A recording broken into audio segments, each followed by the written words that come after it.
The lake was glass at 6:12 a.m. when the first black SUV crunched up the gravel. I was on the porch in nothing but sweatpants and yesterday's coffee, watching the mist curl off the water like it always does in late October. My Labrador, Boone, lifted his head from the deck boards and growled low, the kind of growl that says, "This ain't the Amazon guy." 3 more SUVs followed, all shiny, all with that same ridiculous gold covenant enforcement decal on the doors. 8 men piled out wearing black polos stretched over beer guts and cheap tactical vests like they were cosplaying SEAL Team 6 at the county fair. The leader had a clipboard and a mustache that looked like it filed its own taxes. 6 months earlier, the AIA, officially Lakeview Preserve Master Association, Inc., decided my 1974 A-frame sat 3 inches too close to the water's edge, according to some survey nobody could produce. They sent letters. I sent them back unopened. They sent fines. I used them to start the wood stove. They scheduled hearings. I didn't show. So now they were here to abate the nuisance and recover the asset, which in plain English meant they were fixing to drag me out and slap a lien so fat I'd never dig out from under it. The mustache stepped forward. "Mr. Harlan Tate, that's me. Well, this property is now under administrative seizure. You have 10 minutes to vacate." I sipped my coffee. "You got a court order that says that?" He smiled the way a man smiles when he thinks he's already won. "We don't need one. Declaration gives us self-help rights." "Self-help," I repeated. Acute. Boone's hackles were all the way up now. I set the mug on the rail, walked inside, and came back out with the Remington 870 I'd owned since I was 17. Pump action, 12 gauge, walnut stock worn smooth from 30 years of ducks, doves, and one very memorable Thanksgiving turkey that refused to die quietly. I didn't point it at anybody. I just let it rest across my forearm like I was heading to the blind. The temperature seemed to drop 10 degrees. Mustache's smile froze. The 2 youngest officers actually took a step back. One of them, kid couldn't have been more than 23, dropped his clipboard. It clattered loud enough to scatter a dozen mallards off the water. I racked the shotgun. "K, chunk. Fun." I swear the sound echoed off the mountains on the far side of the lake. 8 grown men flinched like I'd pulled the trigger. 10 minutes, huh? I said. "I tell you what, you got 10 seconds to get off my land before I decide which one of you volunteer to carry your bodies to the air." Mustache tried to find his voice. It came out squeaky. "Sir, brandishing a firearm is a felony. A self-defense on my own property isn't brandishing. Trespassing with intent to commit theft is a felony. We can call the sheriff and sort it out." I got all morning. Nobody moved. At 10, I started counting. They broke the 100-meter record getting back to those SUVs. Doors slammed, gravel flew, and 30 seconds later, the only thing left was a cloud of dust and 8 little covenant enforcement decals shrinking in the distance. I stood there until the dust settled, shotgun still in my hands, heart hammering like I'd run the hill behind the cabin. Boone sat down and looked at me like, "Can we have breakfast now?" That was the morning everything changed. My name is Harlan Tate. I'm 52 years old, ex-army. Nothing glamorous, just a mechanic who fixed Black Hawks in the desert. Divorced once, 1 daughter in college who barely speaks to me, and the sole owner of a rundown lake cabin my grandfather built with his own hands the year Nixon resigned. The place leaks when it rains sideways and the dock is held together with hope and 10-penny nails, but it's mine. Paid off, free and clear, until the teeth wanted to play feudal lord. Figured that was the end of it. Free end of it. Men like that don't come back once they've stared down a muzzle. I was wrong. They came back 3 days later with the county sheriff's deputy they keep on retainer, a warrant signed by a judge who golfs with the HOA president, and a flatbed tow truck for my 98 Silverado because apparently I owed $47,312 in assessments and legal fees. Fintu so. That time I didn't answer the door with the shotgun. That time I wasn't home. I was 50 miles away buying more shells. They took the truck first. Then they changed the locks on the cabin. Then they slapped a bright orange notice on the door that read the property secured, trespassers will be prosecuted.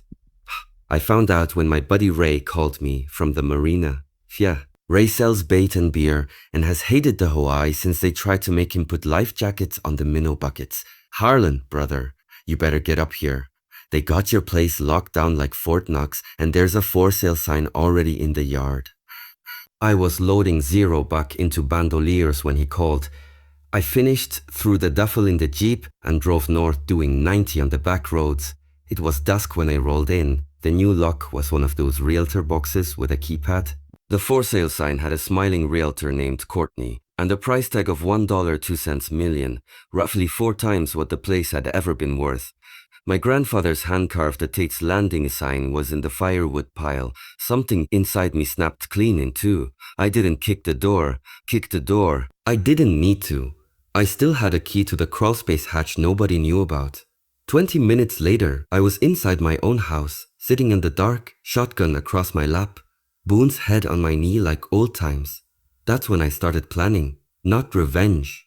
Revenge is for people with nothing left to lose. This was reclamation. First I called my daughter Grace.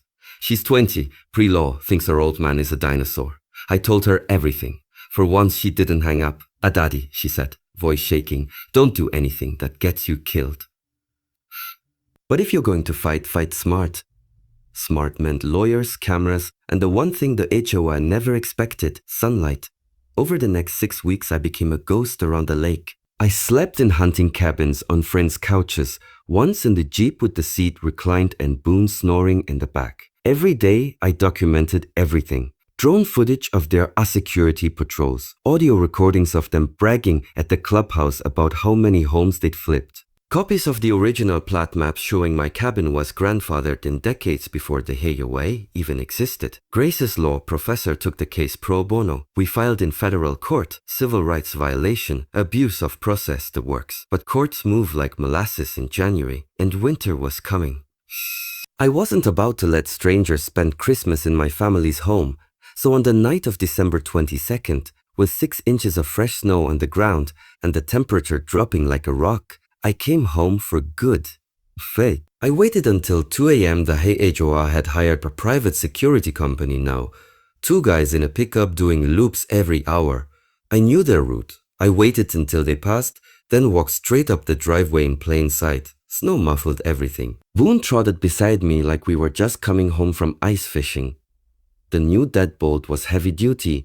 I didn't even try. I went around back, opened the crawl space hatch, crawled under the house with a flashlight between my teeth, and came up through the floor in the pantry like a bad horror movie. Everything smelled wrong. Lemon furniture polish and somebody else's cinnamon candle. My pictures were gone from the walls. There was a Keurig where my 30-year-old percolator used to sit. I won't lie. I stood there for a long minute feeling like I'd been gut punched. Then I heard tires on snow. Headlights swept across the windows. Doors slammed. Voices.